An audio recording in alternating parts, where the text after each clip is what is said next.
Hi అందరికీ నమస్కారం. ఈరోజు రెసిపీ చేసి ఎగ్గుతో ఏదైనా వెరైటీగా చేసుకోవాలనుకున్నా, నోటికి కారంగా తినాలనుకున్నా ఈ రెసిపీ బెస్ట్ అని చెప్తానండి.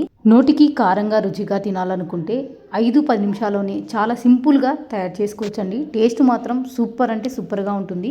తప్పకుండా ఒకసారి ట్రై చేసి చూడండి ఫ్రెండ్స్. మరి ఎగ్గుతో ఈ వెరైటీ రెసిపీ ఎలా తయారు చేసుకోవాలో వీడియోలోకి వెళ్ళి చూసేద్దామా. ఎగ్గుతో ఈ రెసిపీ తయారు చేసుకోబోయే ముందు ఇందులోకి వెల్లుల్లి కారాన్ని తయారు చేసుకుందాము. ఒక చిన్న మిక్సీ జార్ తీసుకొని ఇందులోకి ఒక 2 టేబుల్ స్పూన్ల వరకు కారం పొడి వేసుకోవాలి. ఇందులోనే ఒక చిన్న గుడ్డ వెల్లుల్లిపాయలను వేసుకోవాలి. మీరు కావాలంటే పొట్టు తీసేసుకుని వేసుకోవచ్చు. తర్వాత ఇందులోకి 1 టీ స్పూన్ వరకు జీలకర్ర వేసుకోవాలి. అలాగే రుచి తగ్గట్లు సాల్ట్ అయితే వేసుకోవాలి. వేసుకున్నాక మెత్తగా మిక్సీ పట్టుకొని తీసుకోవాలి. చూసారు కదా, ఈ విధంగా మెత్తగా మిక్సీ పట్టుకోవాలి. ఇక్కడ వెల్లుల్లి కారం అయితే రెడీ అయిపోయింది. పక్కన పెట్టేసుకొని స్టవ్ మీద కడాయి పెట్టుకొని స్టవ్ ఆన్ చేసుకున్నాక కడాయిలోకి ఒక 4 టేబుల్ స్పూన్ల వరకు అయితే నూనె వేసుకోవాలి.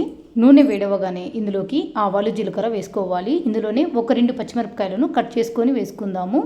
ఇందులోనే ఒక ఎండుమిర్చి కూడా తుంచి వేసుకోవాలి.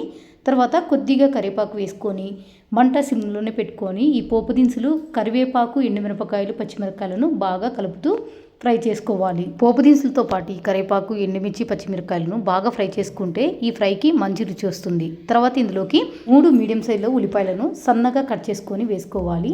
ఇందులోనే కొద్దిగా సాల్ట్ వేసుకొని మంట సిమ్లోనే పెట్టుకొని ఉల్లిపాయలు కాస్త పచ్చివాసన వెళ్ళిపోయేంత వరకు ఫ్రై చేసుకోవాలి. సాల్ట్ ముందు వెల్లిపాయ కారంలో కూడా వేసుకున్నాం కాబట్టి చూసుకొని వేసుకోండి. ఉల్లిపాయలన్నీ ఇలా పచ్చివాసన వెళ్ళిపోయేంత వరకు ఫ్రై చేసుకున్న తర్వాత ఇందులోకి ఒక 1/2 టీ స్పూన్ పసుపు వేసుకొని అంతా బాగా కలిసేలాగా కలుపుకోవాలి. పసుపు వేసుకొని ఇలా కలుపుకున్న తర్వాత ఈ ఉల్లిపాయలని ఒక సైడు జరుపుకోవాలి. ఇక్కడ వీడియోలో చూపిస్తున్నట్టు ఇలా సైడు జరుపుకున్న తర్వాత ఇప్పుడు ఇందులోకి ఒక 5 గుడ్లను పగలగొట్టుకొని వేసుకోవాలి. నేను ఆల్రెడీ ముందుగానే 5 గుడ్లను ఒక గిన్నెలోకి పగలగొట్టుకొని వేసుకున్నానండి. ఇలా వేసుకున్న తర్వాత మంట సిమ్లోనే పెట్టుకొని ఈ ఎగ్గును మంచిగా ఉడికిచ్చేసుకోవాలి. ఇలా ఉల్లిపాయలన్నీ సపరేట్ జరిపేసి ఎగ్గు మాత్రమే ఇలా మధ్యలోకి వేసుకొని ఫ్రై చేసుకోవడం వల్ల తినేటప్పుడు ఎగ్గు ఫ్లేవరే మాత్రమే తెలుస్తుందండి. అందుకే నేను ఈ విధంగా చేస్తున్నాను. మీరు వద్దు అనుకుంటే ఉల్లిపాయలలోనే ఎగ్గు మిశ్రమాన్ని వేసి కూడా ఫ్రై చేసుకోవచ్చు. ఎగ్గును మధ్య మధ్యలో ఒకసారి ఈ విధంగా కలుపుకుంటూ ఎగ్గు ఎక్కడ పచ్చిగా లేకోకుండా అంత బాగా ఫ్రై అయ్యేంత వరకు ఇలా కలుపుతూ ఉండాలి.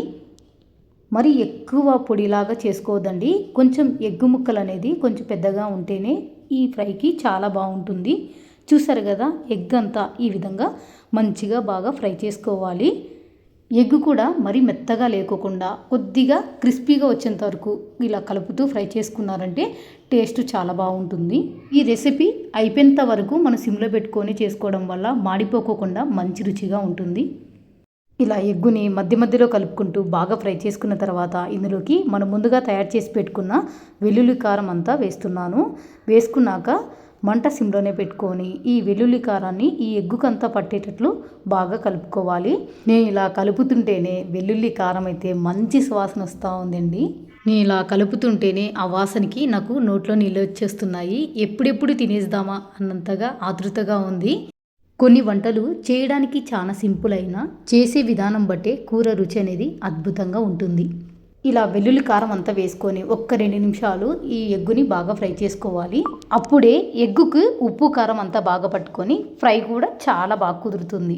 ఇలా ఒక 2 నిమిషాల వరకు ఎగ్గుని బాగా ఫ్రై చేసుకున్న తర్వాత ఇందులోకి కొంచెం కొత్తిమీర కూడా వేసుకొని అంతా బాగా కలుపుకోవాలి. అంతేనండి, ఎంతో టేస్టీగా చాలా సింపుల్గా ఎగ్గు వెల్లుల్లి కారం అయితే రెడీ అయిపోయింది. తప్పకుండా ఒకసారైనా ట్రై చేసి చూడండి. వేడి అన్నంలోకి ఈ ఎగ్గు వెల్లుల్లి కారం వేసుకొని కలుపుకొని తింటుంటే మాత్రం నోటికి కారంగా భలే రుచిగా ఉంటుందండి. మీరు కూడా ఈ ఎగ్గు వెల్లుల్లి కారంని చేసుకొని తిన్నాక మీరే అంటారు ప్రమిళ సూపర్గా ఉంది అని. ఫ్రెండ్స్, ఈ వీడియో మీకు నచ్చినట్లయితే లైక్ చేయండి, షేర్ చేయండి, అలాగే ఛానల్ని సబ్స్క్రైబ్ చేసుకోండి. ఇంకా ఇలాంటి వెరైటీ వంటకాల కోసం పక్కనున్న బెల్ ఐకాన్ని యాక్టివేట్ చేసుకోవడం మాత్రం మర్చిపోకండి. Thank you for watching.